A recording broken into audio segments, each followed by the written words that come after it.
He came with the storm. Álvar Núñez Cabeza de Vaca had once stood in the polished halls of Seville, his boots echoing off marble, his name written in ink beside royal decrees. He was born to nobility, raised in the arms of Castile, trained not only in warfare but in letters, law, and the echoes of Rome that still lingered in the Spanish tongue. He had not come to the New World as a fool. He had come as a man of means, of rank, of purpose. His place on the expedition of Pánfilo de Narváez in 1527 had not been bought with gold, but earned with bloodlines and loyalty. He was not some wayward adventurer seeking fame. He was appointed treasurer and marshal. His role was to measure, to document, to control. And yet, by the time the first waves smashed against the hull of their fleet near Florida's Gulf Coast, every measure he had known would become meaningless. The expedition, launched with nearly 600 men and 5 ships, had been forged in dreams of gold and conquest. Rumors spoke of cities inland, richer than Mexico, more resplendent than Peru. Narváez, a man consumed by arrogance and divine self-assurance, believed that this Floridian wilderness would yield another empire. But they had misjudged the land. They had misjudged everything. From the moment they landed near present-day Tampa Bay, their illusions began to rot. Swamps devoured their boots, insects chewed through armor, and the sun painted blisters on noble skin. They marched inland with no guides, no maps, and no sense of what awaited them. Instead of cities, they found abandoned villages, thickets of vines, and tribes who met their demands not with tribute, but with spears. Cabeza de Vaca, despite his position, could see it unraveling. Narváez split the party, leaving the ships behind with vague promises of rendezvous. For weeks, they tramped through forests, surviving on roots and occasional maize pried from empty homes. Disease spread in silence, hunger gnawed at rank. Men died in their sleep. The realization that they had been abandoned seared through the company like a fever. They built rafts with ropes made from horsehide and sails from torn clothing. 5 crude vessels set out west along the Gulf Coast, hugging land, hoping for Mexico, hoping for anything. What they found instead was wind. Storm after storm battered their skeleton crafts. Men died from thirst. Salt bloated their tongues. At night, they huddled under broken oars, praying to saints they no longer trusted. By the time Cabeza de Vaca's raft shattered off the coast near present-day Texas, only a handful still drew breath. He washed ashore like driftwood, his noble heritage reduced to rags, his body blistered and torn. The land that met him was not the Spain he remembered. It was wild, immense, unblinking. The trees seemed older than God. The air carried songs he could not understand. And in the distance, among the shadows of reeds and smoke, something moved. That something would soon take form. It would take his name, his strength, his identity, and remake them. The Karankawa found him, or what was left of him. They were coastal people, their skin painted with ash, their eyes unreadable. They spoke no Spanish, offered no sanctuary. They stripped him of what remained and dragged him inland. Others from his raft were found as well, some alive, others not. Cabeza de Vaca, wounded but conscious, watched as the survivors were divided like cattle. Some were enslaved, others were sacrificed. He was spared, though he would never understand why. They called him Malacosa, bad thing. For weeks, he was treated as a freak, a relic from the sea. Children threw stones at him. Elders debated whether he should be eaten. His limbs grew thin, his hair matted with mud. He worked as a gatherer, then a carrier, then a slave. His name became meaningless. His memories drifted like smoke. And yet, even in that bleakness, he noticed things. The way they read the wind, the way they honored the moon, the songs they sang during burial, the herbs they crushed to numb pain, the rituals that cleansed grief. He had once memorized Roman law, now he memorized shadows. Then, in the 3rd winter, he saw her. She did not speak. Not at first. Her face was marked with white clay, her hair woven with shells. She stood beside a dying child, her hands pressed to its chest. When she lifted them, the child breathed again. The others watched her as they would a storm or a god. She was young but not innocent. Her name was Tula. He heard it whispered, Tula the healer, Tula the walker of winds, Tula the one who dreams. She saw him before he saw her, saw past the filth, past the broken teeth and bleeding feet. She looked into him like one might peer into a river for omens. That night, she approached his shelter and left a stone at its entrance. A stone marked with a spiral, a sign he would later learn of a second beginning. From that moment, the land shifted. Cabeza de Vaca began to notice her more. She moved without sound, her feet leaving no mark. She spoke in rituals, not words. When she treated wounds, she whispered not to the body but to the spirit. She carried herself not like a woman, but like a force. She never touched him, not until he collapsed. It happened after a week of carrying bundles through a marsh, with no food and a fever burning through his eyes. He fell face first into the mud. The others laughed. They left him there. But when night came, Tula returned. She pulled him from the mire and brought him to a hollow tree, where fireflies danced like ghosts. She crushed herbs. She sang songs in a tongue he did not know. She pressed something bitter to his lips. He dreamed of Spain, of marble floors and cathedral bells. He woke to the scent of ash and salt. She was gone, but the fever broke. That was the first healing, not of body but of bond. She became his silent teacher. She showed him how to grind bark into poultice, how to read the color of moss, how to speak without speaking, how to listen to the earth when it groaned. In her, he did not find salvation. He found redefinition. The man who had come to conquer now learned to kneel. The man who had carried ledgers now carried stories. The man who had counted coins now counted stars. Tula never asked who he had been. She only cared who he was becoming. In the years that followed, he would learn more names for wind than he ever knew for saints. He would walk with exiles, eat with warriors, weep with widows. His skin would tan, his voice grow quiet. He would become a mirror of those around him. But it all began with her, with a woman whose name the empire would never record, whose words would never be carved into stone, whose face would never hang in a chapel, but without whom Álvar Núñez Cabeza de Vaca would have vanished into the mud, forgotten, like so many others. She did not save him. She remade him, and through her, the soul of a land began to speak, softly, beneath the thunder of conquistadors and kings. The storm had taken everything from him, but Tula gave him back something far greater, the beginning of an America never written. There was no dawn that morning, only mist. It rolled in from the Gulf like an invading army, thick and colorless, blanketing the coastal marshlands in a silence that had no center. Álvar Núñez Cabeza de Vaca sat cross-legged in a pit scraped from the sand, his arms tied behind his back with a cord of sinew, his lips cracked from salt and wind. Around him, the ghosts moved. Not real ghosts, not yet, but the figures of the dead haunted the eyes of the living. Of the original 600 men who had left Spain, less than 50 remained. They were scattered across the fringes of an unknown continent, held in chains, pressed into servitude, or buried nameless beneath trees no European had ever marked on a map. The men who had come for gold now carried baskets of shellfish and firewood, their armor rusted, their beards gone, their language mocked by the very children who once cowered at their flags. Cabeza de Vaca had no weapons, no country, no god that seemed to answer.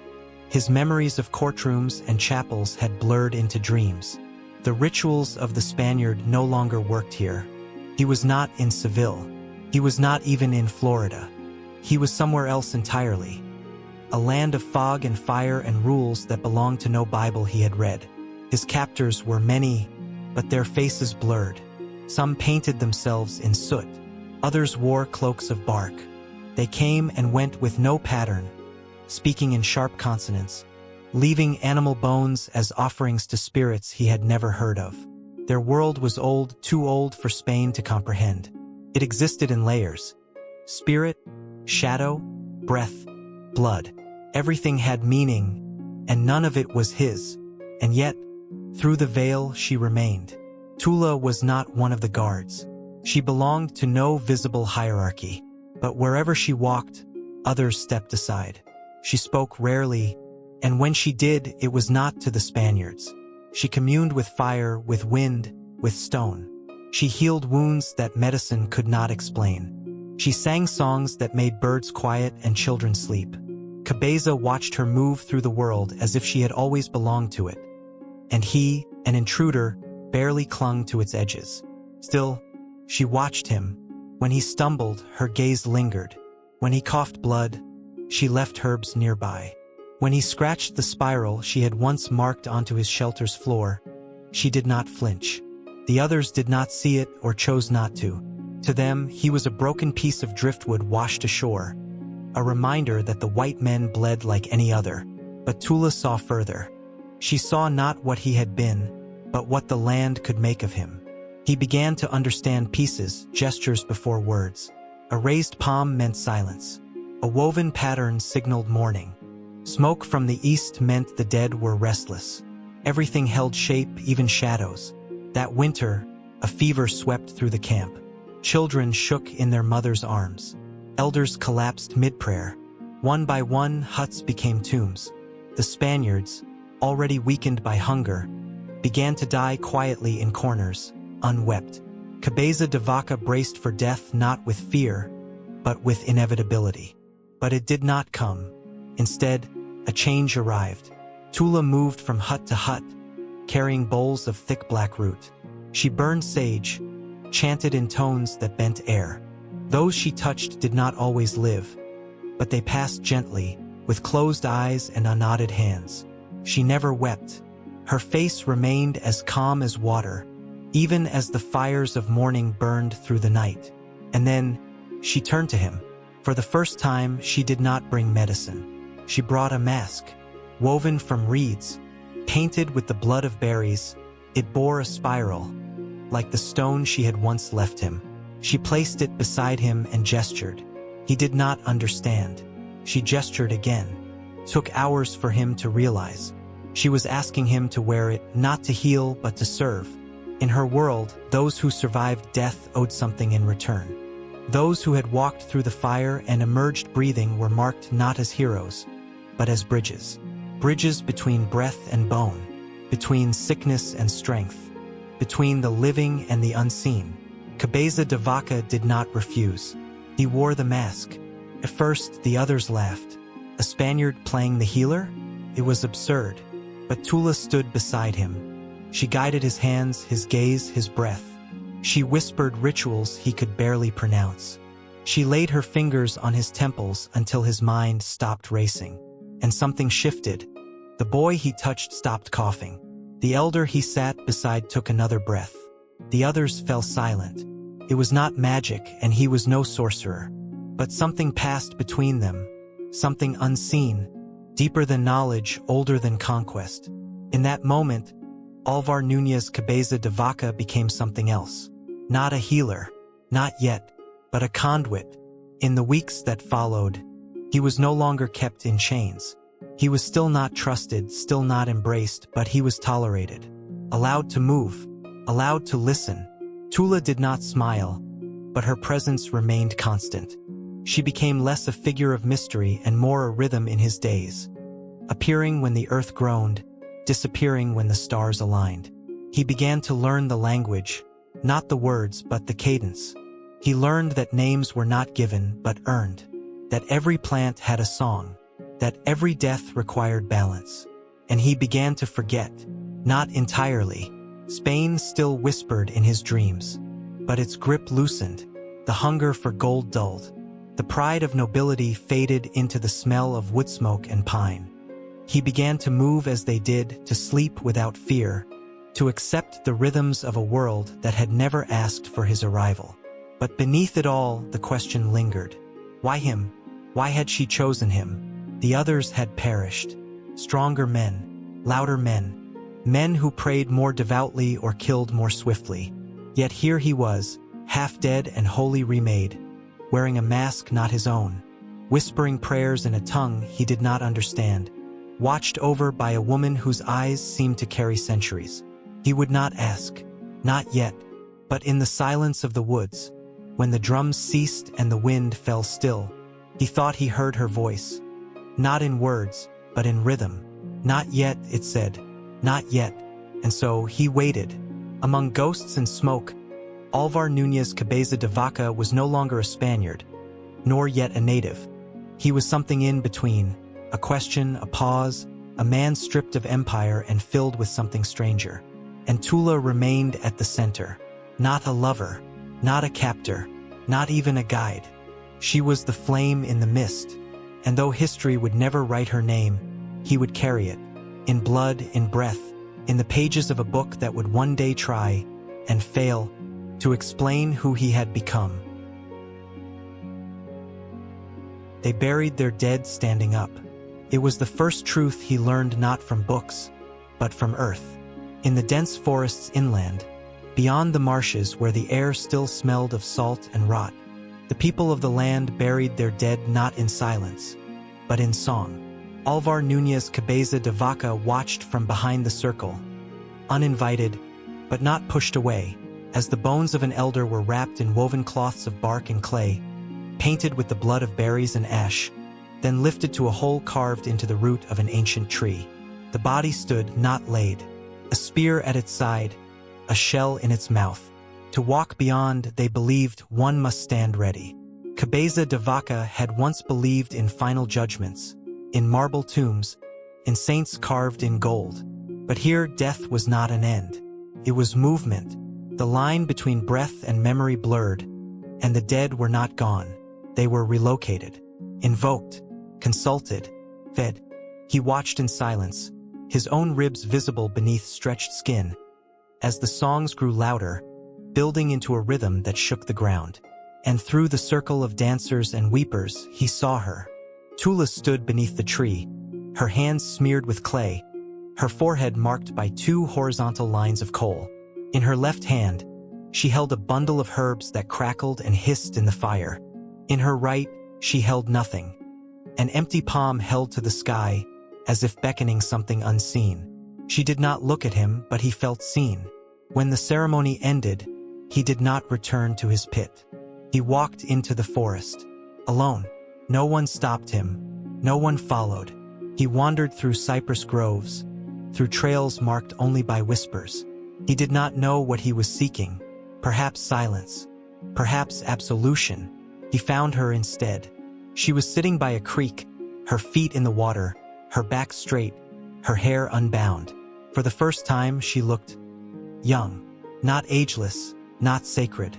Its entrance was hidden by a curtain of moss, its floor covered in symbols scratched into the stone.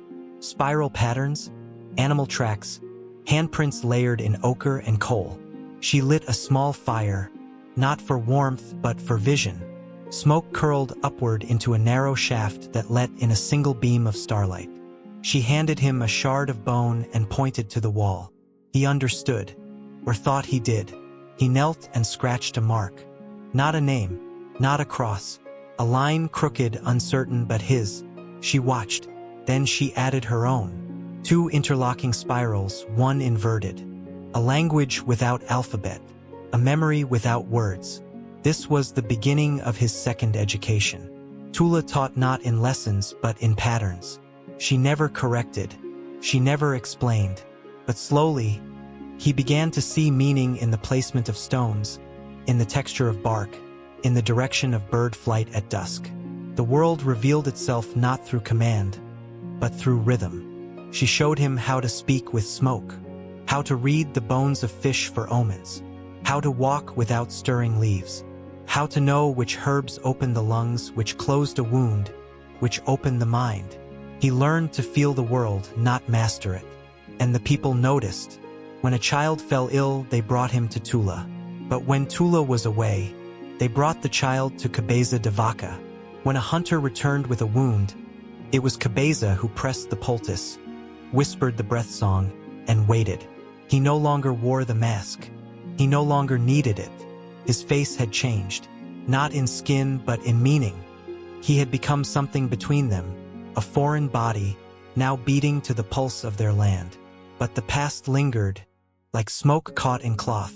Sometimes at night he would dream of bells, of spires, of parchment. He would wake sweating, the Spanish tongue thick in his throat. He would rise and walk into the trees, needing air, needing silence. Once he found Tula waiting. She held a bundle in her hands. Inside, a scrap of Spanish cloth, soaked in salt water and blood. She had kept it. He did not ask why, but he understood. Tula did not see him as one of them, nor as one of his own.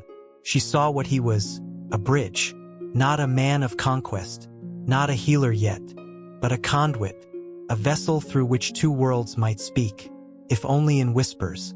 As seasons turned, he began to record, not on paper but in memory. He counted languages. He noted rituals.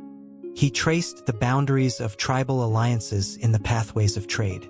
He began to imagine a map, not of land but of story. A map made not with ink, but with breath. Tula watched. She said little, but her gaze grew heavier, protective perhaps, or expectant. He did not know what she saw in him, but he began to see something in himself. Not redemption. That was a word for cathedrals. Something older. Return. Return not to Spain but to essence. To a state of being before titles, before bloodlines, before kingdoms. One morning they awoke to smoke. Not ritual smoke. The black, choking kind. A rival tribe had descended, silent, swift, ruthless. The forest rang with screams and burning sap. The people scattered. Some stood and died. Others fled into the underbrush. Cabeza de Vaca, barefoot and shirtless, ran with them. He looked for her. Tula was not at the hut, not by the stream, not in the cave. He ran through flame, through chaos, his lungs searing. And then he saw her. She stood in the center of the village, unarmed, her arms raised, her hair loose. She was singing, not in fear, but in defiance. The attackers stopped. For a moment, then one raised a spear. Cabeza de Vaca moved without thought. He tackled the man, bit, clawed, screamed. He did not win, but he distracted. Tula fled. He was beaten, left for dead. But when he awoke, the village was ash. And beside him, someone had wrapped his wounds. A spiral drawn in blood on his forehead. She had returned. The days after were quiet. They walked together through the ruins. They buried what they could. They sang. No words were exchanged. None were needed. He was hers now, not owned, not claimed, but aligned. Cabeza de Vaca was no longer merely surviving. He was becoming, and in the ash of empires not yet born, the bones of the ancients whispered his name. Not Álvar, not de Vaca, something else. Something the land itself might one day remember. They walked through smoke, not the kind that lingered over campfires or rose from sacred herbs. This was the kind that clung to lungs, stained skin, and whispered of endings. The sky was a dull bruise above them, heavy with ash. Trees stood like charred fingers. Birds were gone. Even the insects had fallen silent. Behind them lay a village that no longer existed. Ahead of them, nothing but unknown paths. Tula did not speak for 3 days. Álvar Núñez Cabeza de Vaca followed her through burnt thickets, across cracked riverbeds, over ridges where the wind carried no scent. His feet bled. His ribs ached. The wound on his shoulder festered. But he did not fall behind. He knew, without being told, that if he stopped, he would never rise again. The forest was not empty. It watched. Eyes moved in the canopy. Bones poked from eroded banks. Once, a figure passed between trees, painted head to toe in white clay, carrying no weapon, but exuding menace. Tula stared it down. It vanished. Each night, they slept in silence. Tula drew patterns around their resting place. Geometric lines of sand, bark, and bone that glowed faintly under starlight. Cabeza learned not to ask what they meant. Meaning here was layered, earned. On the 4th day, she broke her silence. She pointed west. The land changed. Gone were the swampy lowlands and endless pine. The earth turned redder. Hills rolled in waves. Cacti stood like sentinels. The air grew dry, crystalline, humming with heat. They walked until their shadows stretched behind them like threads of ink. Until sweat dried before it could drip. Until the stars became knives above their heads. They found shelter in a rock hollow, cool, dark, ancient. That night, the dreams returned. Cabeza de Vaca had not dreamed of Spain in months, but now it came back vivid and cruel. He stood in a courtroom, his skin still scorched from sun, as nobles in velvet sneered at him. They read from scrolls, charges, heresies, impossibilities. Then they pulled back a curtain. Tula stood in chains, her eyes hollow, her hair burned. They asked him one question. Who is she? He could not answer. He awoke gasping. Tula sat across from him, sharpening a bone needle. She did not look up. He buried the dream. The next morning, they came upon a river. It was wide, coppery, slow-moving, its banks flanked by stone cliffs and cottonwoods. Children played in the distance. Women sang as they pounded roots. A village rose along the bend, smoke curling from low huts, animal skins drying on racks. Tula stopped. Cabeza stepped beside her. This was not her people.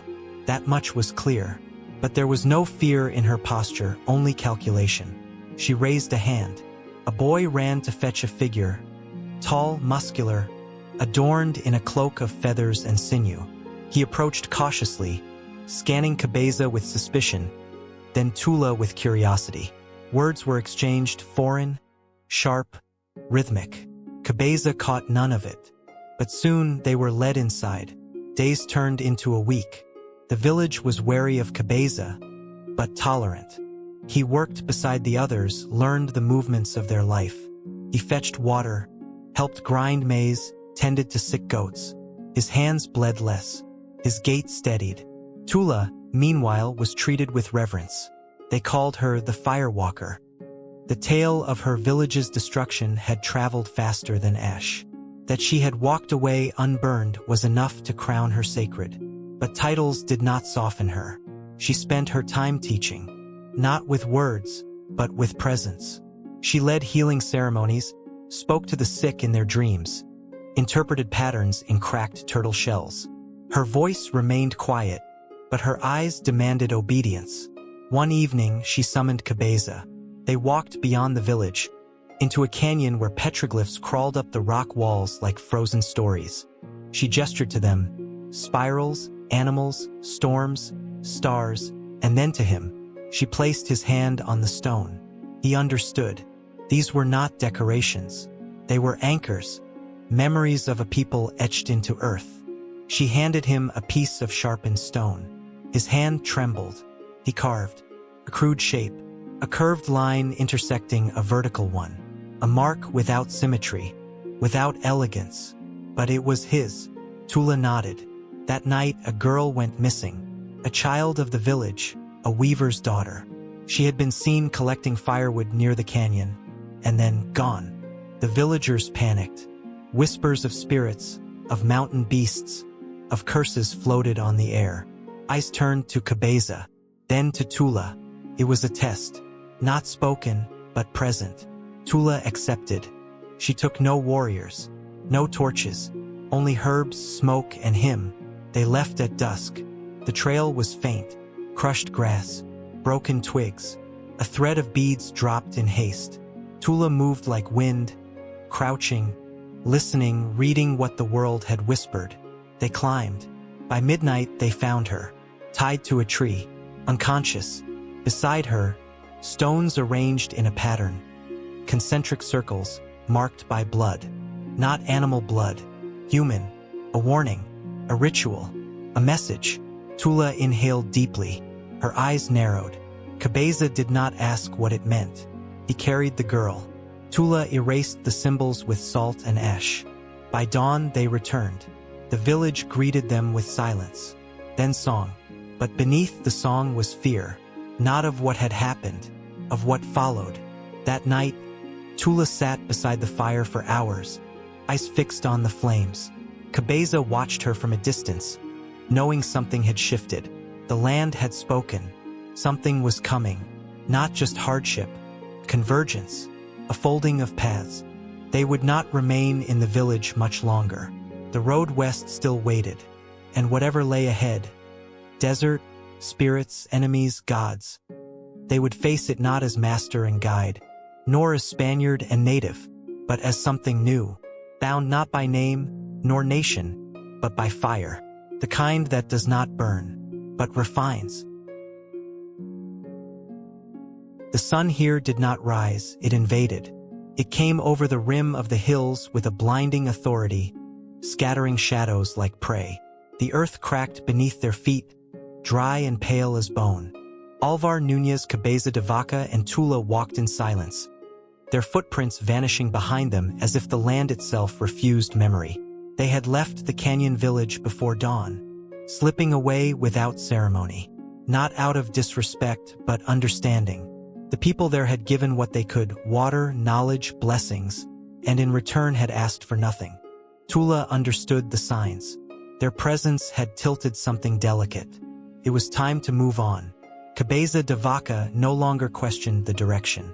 Tula read the land like a codex, but because hers ran deeper than reason, the desert was not empty. It breathed.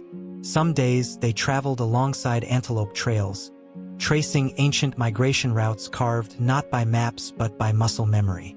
Other days, they found traces of lives long gone. Pottery shards embedded in dry riverbeds, petroglyphs weathered to faint bruises on canyon walls, the skeletal remains of fire pits buried in ash. At night, they built no fires. The cold descended like a blade, which stones to overturn. He learned to chew slowly, to swallow thirst like guilt.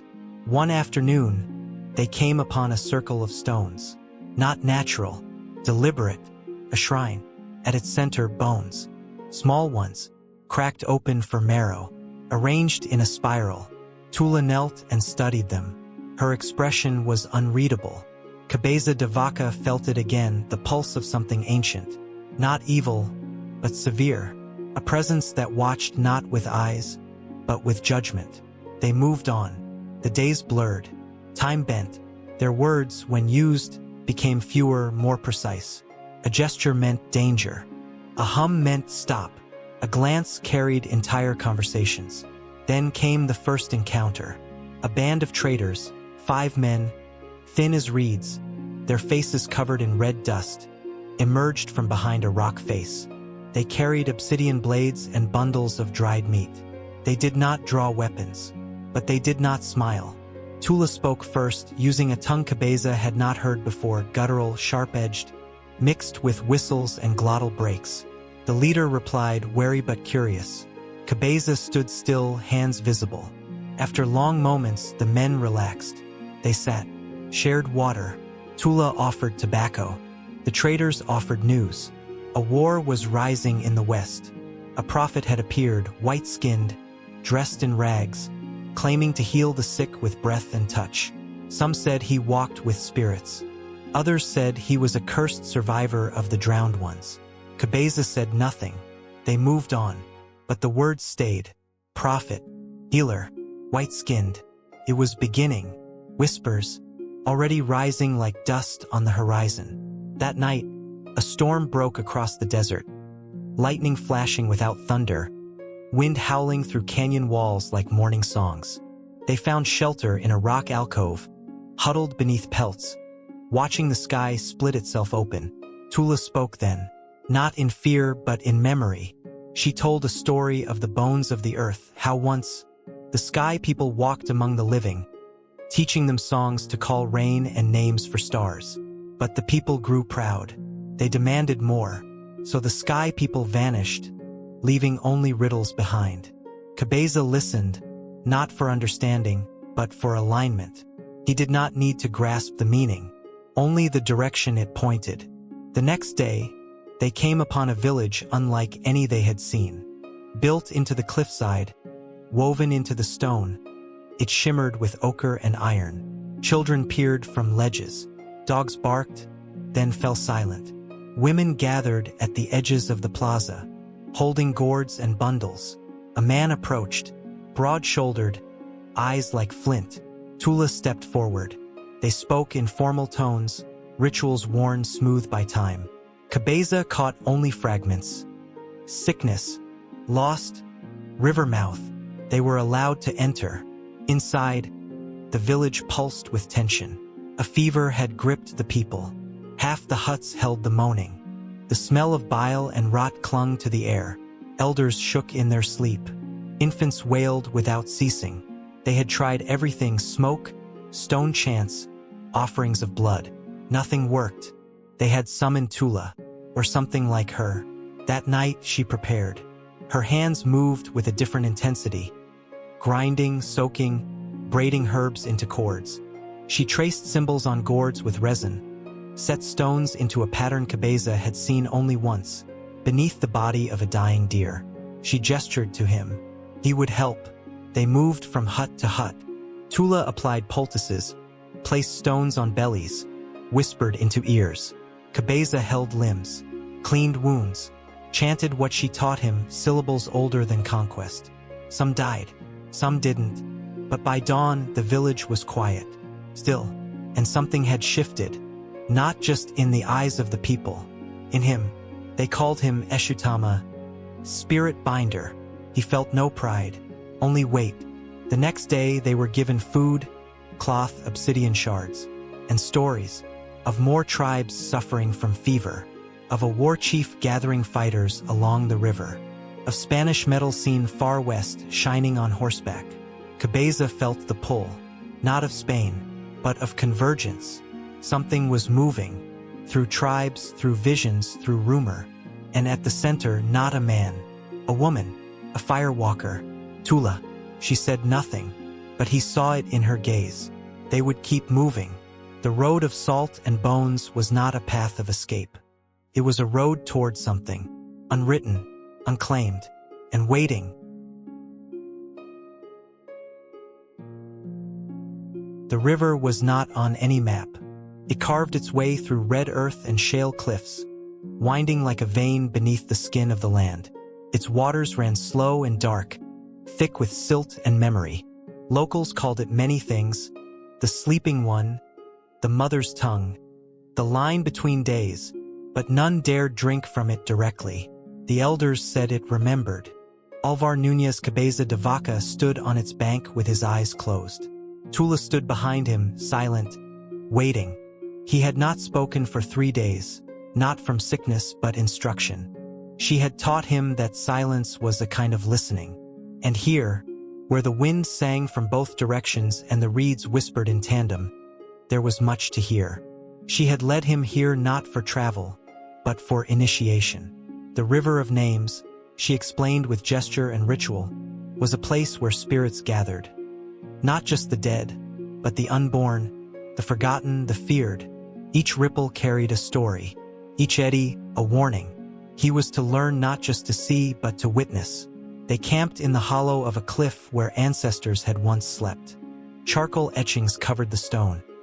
Animals with 5 legs, men with no mouths, stars falling like arrows. The fire they lit was small, buried in a ring of black stones, crackled without smoke. Each night, Tula offered a different lesson. The color of cloud lines at dusk revealed more than weather. The way a crow flew, low and looping or high and straight, meant the difference between war and trade. The presence of 2 spiders in the same corner foretold a decision soon to be made. Cabeza de Vaca did not scoff. Not anymore. These were not superstitions. They were structures, frameworks passed down before kings were named in Europe. In the West, he had learned to master nature. Here, he was learning to read it. By the 6th night, the dreams began. They came in color, too vivid, too precise. He walked through a field of bones that whispered in his native tongue. He stood at the mouth of a volcano that breathed like a child. He saw his own face reflected in a pool, but older, scarred, and crowned in antlers. Each morning, Tula sat across from him, waiting for the telling. She interpreted not the content, but the rhythm. "You are not dreaming the land," her eyes said. "The land is dreaming you." On the 10th day, they reached the village at the fork. It lay nestled between twin cliffs, surrounded by groves of mesquite and thorned vine. The people there wore turquoise beads and clay masks during the day, unveiling their faces only at night. Their children bore tattoos from birth. Their language was fast and clipped, punctuated by clicks that Cabeza could barely mimic. They welcomed Tula with ceremonial ash, drawn in loops across her brow. They stared at him. It was the same pattern, curiosity edged with distrust. He looked like the stories, the walker of fire, the man who healed without stone or smoke, the stranger who touched death and came back. But they had their own stories, and they had seen this before. A generation ago, a white-skinned healer had come. He cured fever with his breath, cast out coughing demons with gestures. The people praised him, fed him, followed him. Then came drought. Then came a sickness the people had no name for. Then came burial after burial. Now they saw a similar figure, and they remembered. He was not met with hostility, but with dread. Tula saw it, felt it, smelled it in the air. She tried to speak for him, to explain. But fear, once awakened, does not listen. The elders met in darkness. Drums echoed beneath the floor. Smoke rose that did not smell of healing. That night, Cabeza was taken. Not dragged, not beaten, but led to the edge of the river. They placed him in a circle of salt and sand. Women wept nearby. Men held spears. They said he must pass a trial. They would not kill him, but they would ask the river to judge. If he floated, he was clean. If he sank, he was not of the land. The river would decide. Tula watched from the edge, her eyes molten. She did not intervene. Not yet. He was stripped, painted, turned. The cold of the water stole his breath. The pull beneath was not physical but ancestral, like being gripped by the memory of every step he had taken. He sank, then rose, then disappeared. The villagers murmured. Some gasped. Others began to chant. Tula moved, not toward the river, toward the shrine. She broke protocol. She touched the sacred shell that only elders could hold. She cracked it open and poured its contents. Ashes of the first matriarch, into the fire pit beside the river. Smoke erupted in a spiral. The sky changed. The chanting stopped.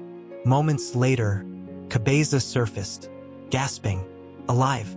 The people bowed not to him, to her. The river had spoken, but so had Tula.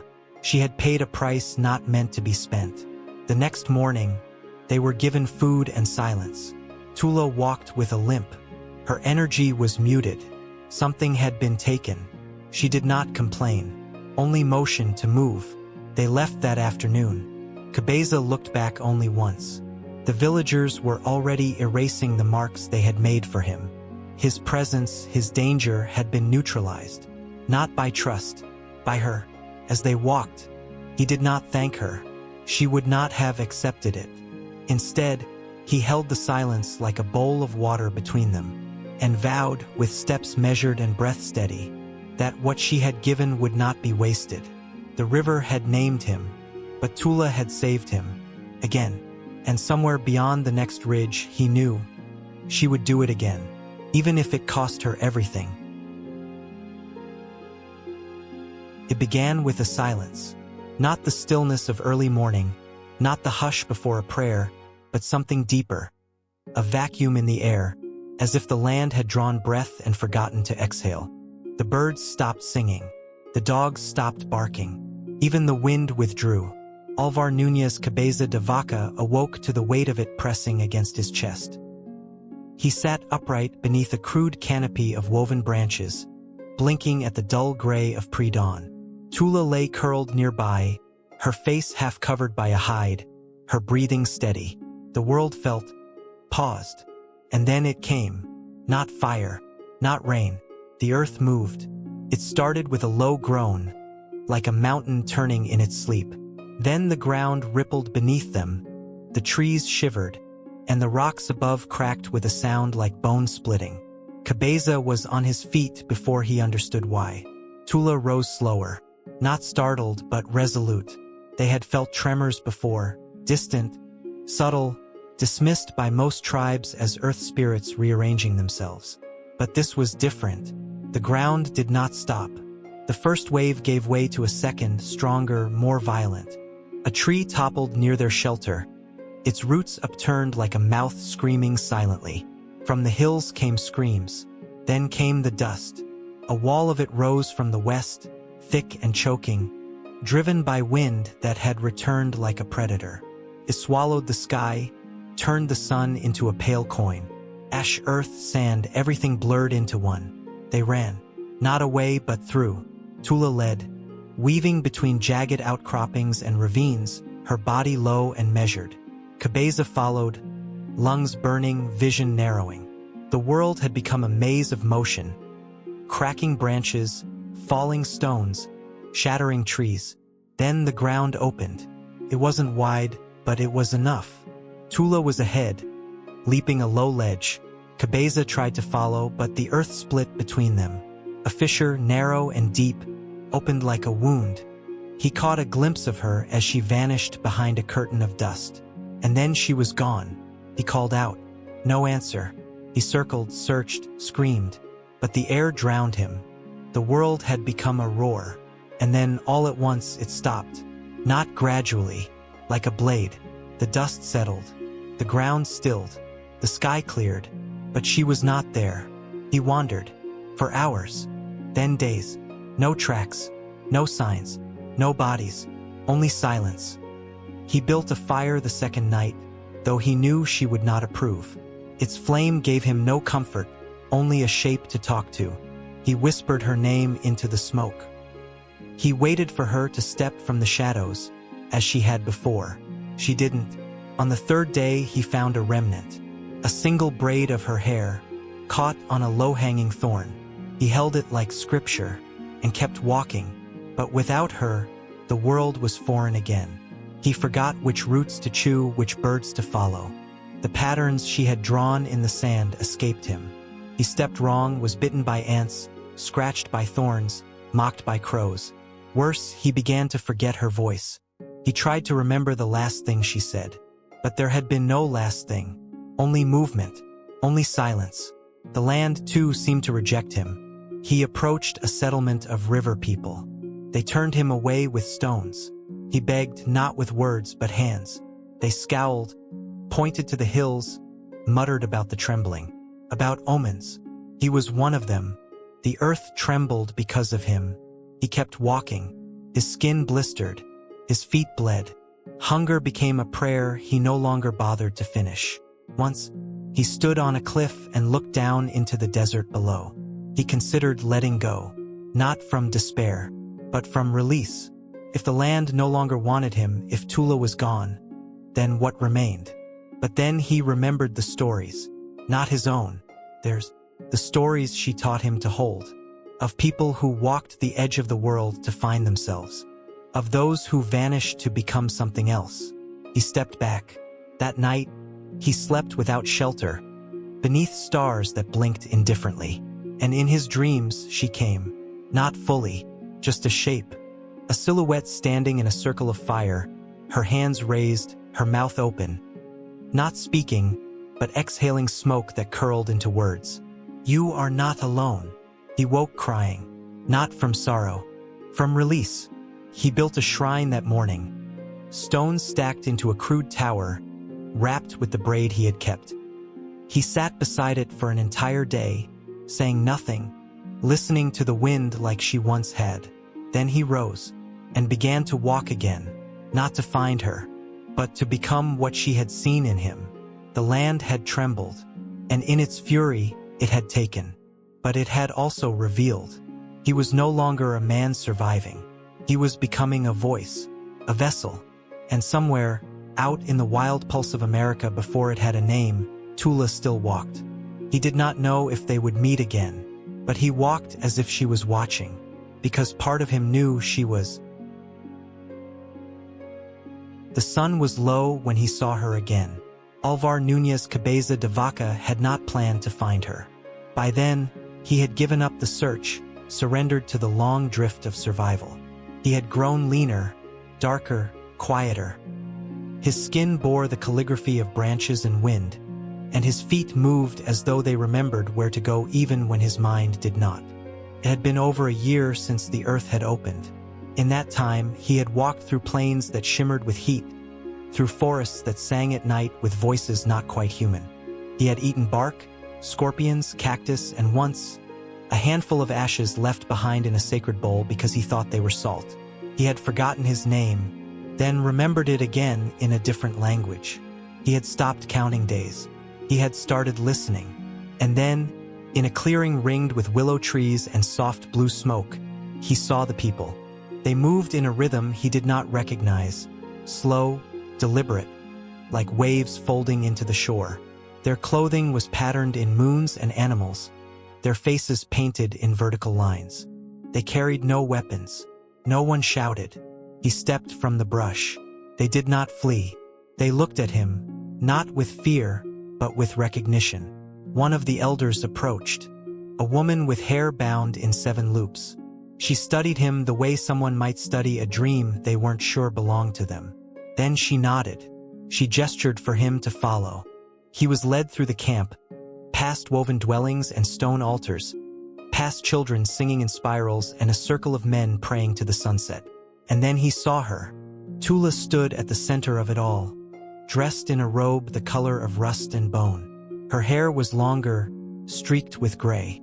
Her face bore new lines, not of age, but of burden. Around her neck hung a stone amulet shaped like a crescent pierced by a single hole. She did not flinch when she saw him. She raised one hand, palm open. He stopped. The world held its breath. Then she stepped forward and placed her hand on his chest. He did not weep. He had done enough of that. But something inside him, a thread wound too tightly for too long, loosened. That night, he sat beside her fire. She did not ask where he had been. She asked only if he remembered. He nodded. She placed a bowl in his hands. It was filled with a thick, bitter broth that smelled like smoke and roots. He drank. He slept. And in his dreams, the land walked toward him. Not Tula, not the people, the land itself. It took the form of fire, of wind, of bone, of water. It sang in a language that was not made of words. It showed him paths, ones he had walked, and others he had not yet dared. When he awoke, he was not healed, but he was real. Over the weeks that followed, he remained in the village. He was not a guest, nor prisoner, nor leader. He was something else, a mirror. He sat with the sick. They touched his skin, his scars. He sang their songs back to them, imperfect but true. He learned how they buried their dead, with small fires placed at the feet to light the way. He watched Tula oversee rituals where the earth was sprinkled with crushed obsidian and honey. She was no longer a guide. She was a center. She had become what the stories had always hinted. Not a healer, a translator of worlds. People from distant villages came to see her. They brought offerings, shells, feathers, songs. They sat in silence beside her, waiting not for answers, but for clarity. Cabeza de Vaca did not speak much, but he watched. He watched her pause longer between words. He watched her lean harder on her staff. He watched her breath catch when she stood too quickly. And he knew she had given too much, but not for him, for the work, for the bridge. One evening, she sat beside him and handed him a bundle wrapped in rawhide. Inside, bark sheets, a stylus made of bird bone, a pouch of ground charcoal and ochre. She pointed at him, then at the stars, then at the people, then at her heart. He understood. It was not enough to witness, not enough to survive. He had to record, not as a conqueror, not as a priest, as one who had been emptied, rewritten, made into something that could remember differently. He began. The first lines were crude. His hand shook. He forgot grammar, abandoned structure. He wrote in Spanish, then scratched over it with symbols she had taught him. He layered names on top of gestures, events over emotions, until it became not a story, but a memory alive on skin. Each morning he wrote more. Each night she read them without reading. She listened with her hands. Then one day she gave him a name. Not Álvar, not de Vaca, a name in her tongue. It meant the mouth that remembers the wind. That evening, she did not join the fire circle. She sat alone, facing west. He joined her. The silence between them was full, of years of death, of becoming. She leaned her head against his shoulder, and for the first time since they met, she slept beside him. Not because she needed protection, but because she had given it all. And now, the weight was his. The first sign was the smell.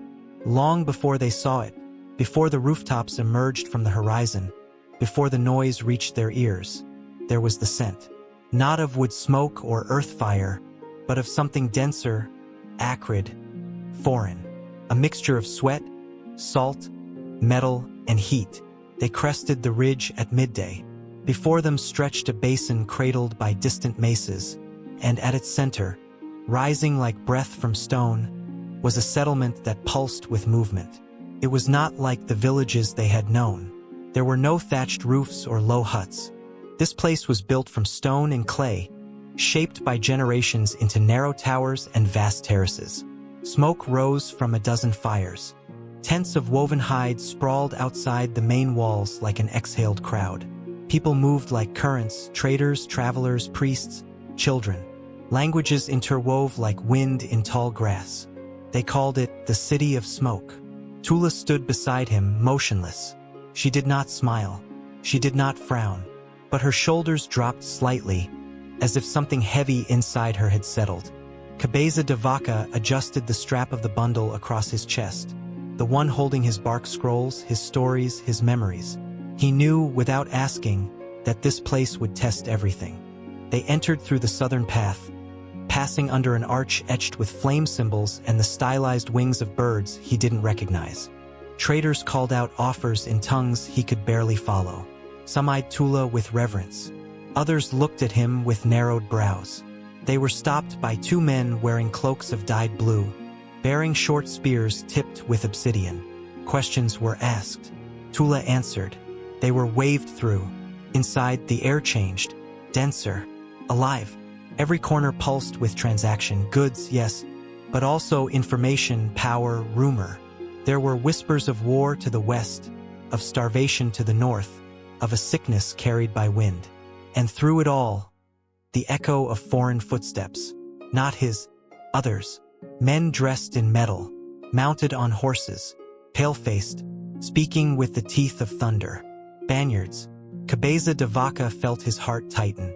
The memory of ships, of orders, of titles, of gold. It came rushing back, not as longing, but as a shadow. He was no longer one of them, but he had once been. Tula led him to the center plaza, where a great fire burned in a sunken pit surrounded by stones carved with faces. Some serene, some screaming. She sat. He followed. An elder approached. She bore a staff of carved bone and wore no paint, only a single necklace of stone beads. She greeted Tula as one greets an old flame, not warm, but inevitable. Cabeza was not acknowledged. Not yet. A circle was formed. Discussions began, not of conquest, not of war, but of identity. Who are you when the world reshapes itself beneath your feet? Tula explained, without flattery, without fear, the path they had walked. The cities burned, the bones buried, the storms survived, the songs remembered. And him, this man of smoke and dust and fire walking, he had become something else. Not a conquistador, not a traitor, not a savior, but a vessel of remembering. The elder listened, then stood. She called for silence. Into that silence, she asked a question. Not to Tula, to him. Would he go back? Not to the mountains, to the ships, to the world of kings and coins. He said nothing, because he didn't know. That night, they were given shelter in a high chamber overlooking the city. From its edge, he could see the distant outline of riders. Men on horses, bearing banners. Spanish standards, moving not toward war, but toward trade. The empires were circling. He sat beside Tula beneath the stars. For the first time, she looked tired, not in body, but in soul. She asked him, with eyes only, what he would choose. He did not answer. He did not yet know. But he dreamed. That night, he walked in dreams through two cities. One was of gold, built on the backs of broken lives, its walls high, its voices foreign. The other was of ash, built from memory and prayer, shaped by wind and bone and silence. At the center of both stood a single figure, not Tula, him, and both cities waited. When he woke, the sky was gray, the city bustled below. Tula sat beside the fire, her eyes closed, her hands resting on her knees. She spoke, finally, with her whole being. If he returned, she said, he would carry more than story. He would carry responsibility. He would be a thread between worlds, and that thread would be pulled, and stretched, and frayed, and perhaps broken. But if he stayed, he would disappear, become another whisper in a land drowning in forgetting. He looked out across the city, at the smoke, at the banners, at the endless road west, and he knew, whichever path he chose, part of him would be left behind, and part of her, too. The city of smoke had revealed the question, but only he could give the answer. The smell was the first betrayal. When Álvar Núñez Cabeza de Vaca crossed the threshold of the Spanish camp, he was greeted not with cheers or embraces, but with muskets and suspicion. The soldiers stared as if they had seen a ghost, their rifles drawn, their boots crushing earth he no longer recognized. They wore the steel of Castile, spoke the clipped syllables of Seville, and carried with them the authority of empire. But he did not belong to them anymore, and the scent of iron, sweat, rancid wine, and oiled metal was foreign now, an affront to the world he had inhabited for so long. The world of Tula, of stone fires and spirals in ash, of silence pregnant with meaning. They did not see a survivor. They saw a heretic, a man too long among the natives, too quiet, too thin, too still. They bound his hands, not roughly, just enough to remind him. They did not yet know who he was, or what he had become. In the weeks that followed, they transported him downriver, toward larger Spanish settlements. Word spread ahead of them, of a man thought dead, re-emerged from the wilderness like some biblical figure. Some said he had turned savage. Others called him a prophet, a madman, a sorcerer. When they reached the outpost at Culiacan, a governor awaited him, not with questions, but with orders. He was given clothes itching wool too clean. He was fed wine and meat that made him ill. He was made to kneel in prayer and answer to priests who looked through him, not at him. They asked him what he had seen.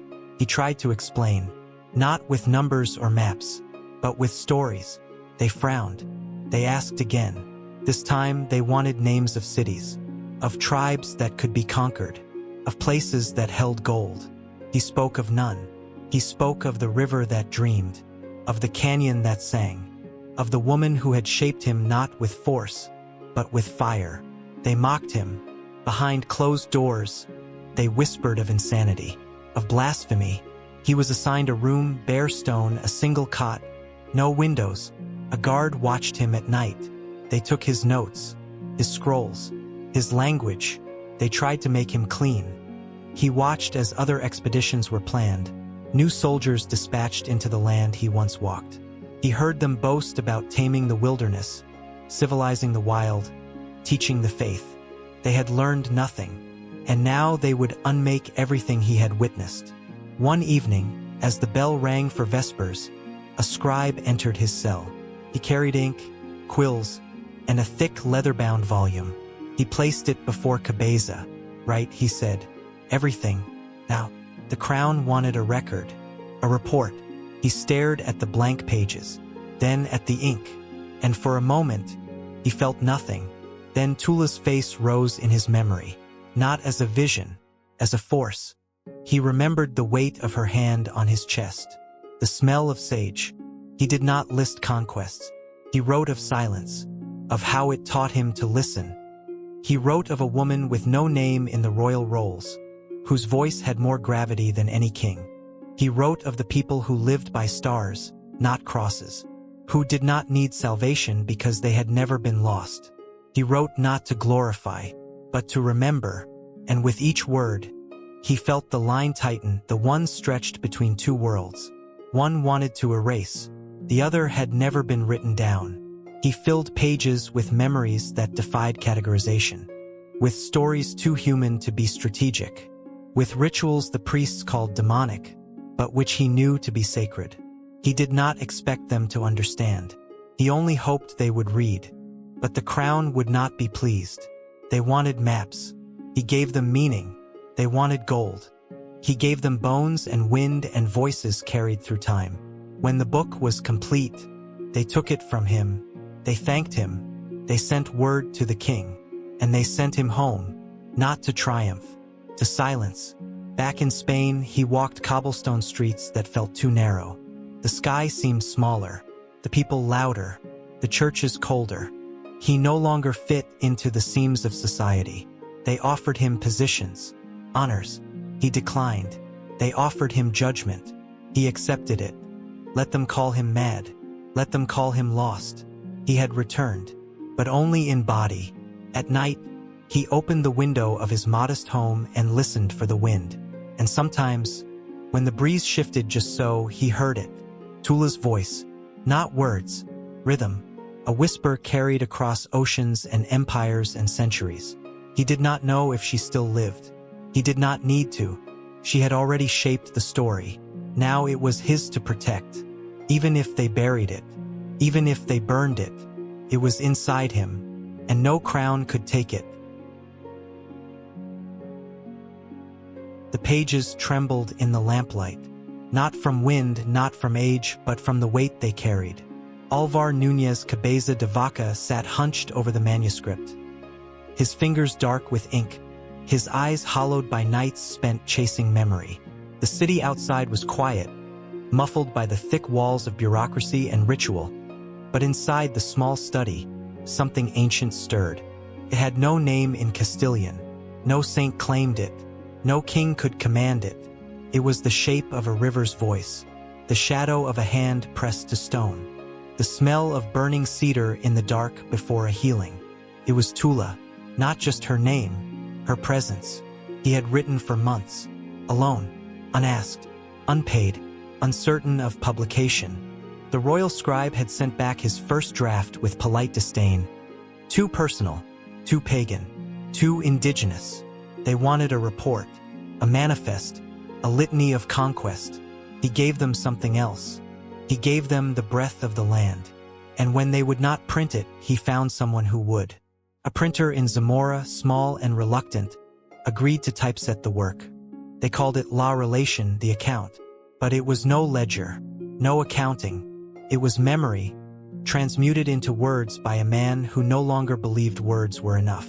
The book told of 8 years of wandering, of shipwreck, of starvation, of slavery. But hidden beneath that surface was something deeper. It told of healing without doctrine, of communion without consecration. So he wrote her into the seams. The first copies circulated quietly. Priests read them and frowned. Scholars puzzled over the syntax. Nobles scoffed. A tale for savages, they called it. A traveler's indulgence. A Spaniard gone too native. But the people listened. Sailors, midwives, monks, merchants. They read the story of a man who had crossed the edge of the world and returned not with gold, but with understanding.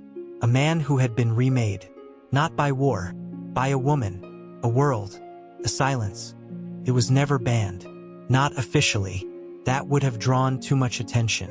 Instead, it was smothered, forgotten in libraries, pushed behind newer tales of glory, of conquest, of saints and cannons and crowns.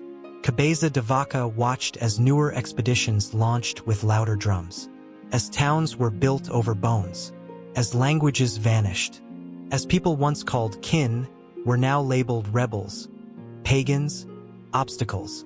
He said little. He wrote nothing more. What else could he say?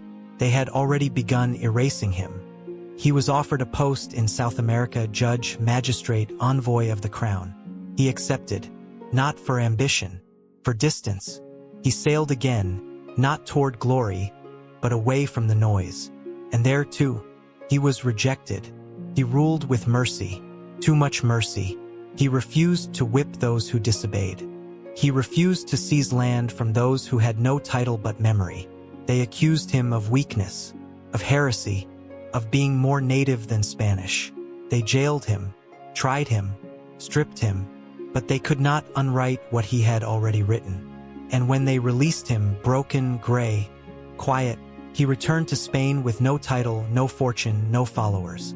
Only one thing remained: a book, faintly printed, dog-eared, rarely cited, but still there, still whispering, still waiting. He kept one copy hidden, wrapped in woven cloth. Inside it, a single lock of hair, braided, pressed between pages stained by time. He never spoke her name again, not because he forgot, because he refused to let others claim it. He lived his final years near the coast, simple, unobtrusive. Each morning, he walked to the cliffs and listened for the ocean's voice. Some days it came in waves, other days in wind, and sometimes, just sometimes, it came in the voice of a woman. Not loud, never loud, but certain. She told him still where to walk, where to look, what to remember, and he obeyed. Not because he had to, because it was all he had left, and perhaps it was all the world would need. He did not mark the day with words. He did not write the date, nor record the hour, nor speak the moment aloud. He simply walked.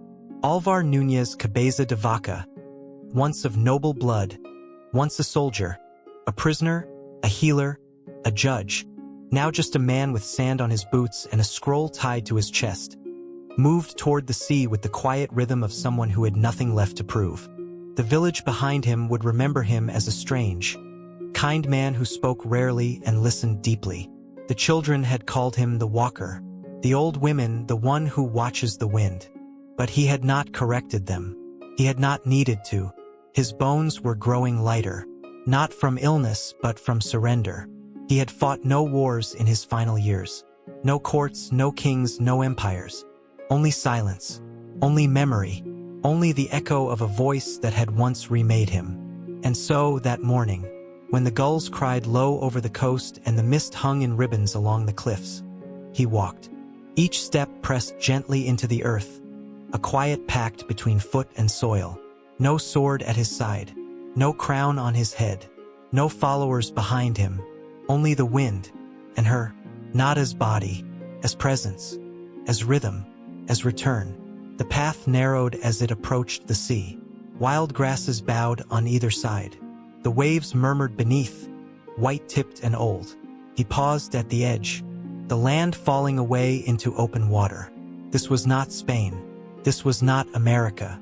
This was the place between. He sat. Let the sun warm his back. Let the air taste his breath.